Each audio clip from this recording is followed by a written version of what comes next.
சமீப காலங்களாக யூடியூபில் பிரபலமான அரசியல் விமர்சகர் அப்படின்ற அந்த போர்வையில் தமிழா பாண்டியா நிறைய பேர் லைக் பண்ணுவோம், கமெண்ட் பண்ணுவோம். அவர் ஒரு வீடியோவை நம்ம ஆர்வமாக பார்ப்போம்.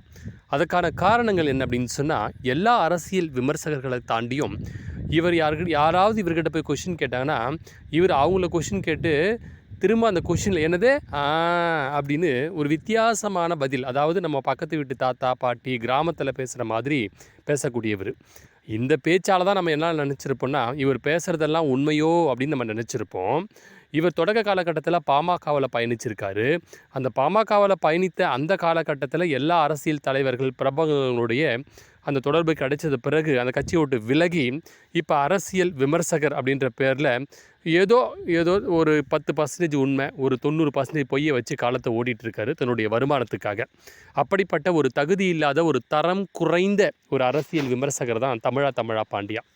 இவர் என்ன சொல்கிறார் அப்படின்னு சொன்னால், சீமான் கட்சி காலி ஆயிடுச்சான். எல்லா தொண்டர்களும் எங்கே போய் சேர்றாங்க அப்படின்னு சொன்னால், தமிழக வாழ்வுரிமை கட்சி, அதாவது பண்ருட்டியில் கட்சி நடத்துகிற நம்மளுடைய வேல்முருகன் கட்சிக்கு போய் சேர்ந்துட்டாங்களாம். எல்லா வன்னியர்களும் வேல்முருகன் கட்சியை நோக்கி நகர ஆரம்பிச்சிட்டாங்களாம். ஏன்னா அவர் தான் ஒரு நம்பிக்கைக்குரிய தலைவராக இருக்கிறாராம். அவர் திமுகவோட கூட்டணி வச்சு எம்எல்ஏவாக இருந்தாலும் ரொம்ப சீக்கிரமாக அவர் அவருடைய பதவியை ராஜினாமா பண்ண போகிறாராம். இதெல்லாம் கடந்தும் வருகின்ற சட்டமன்ற தேர்தலில் எடப்பாடியோடு அவர் கூட்டணி வைக்க தயாராகிட்டாராம்.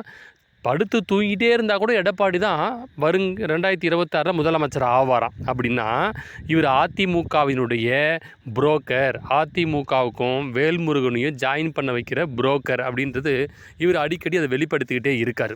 நான் என்ன கேட்குறேன், 2011 சட்டமன்ற தேர்தலுக்கு பிறகு பாமகவை விட்டு யார் விலகியது? வேல்முருகன் விலகலை, பாமக தான் வேல்முருகனை நீக்கியது.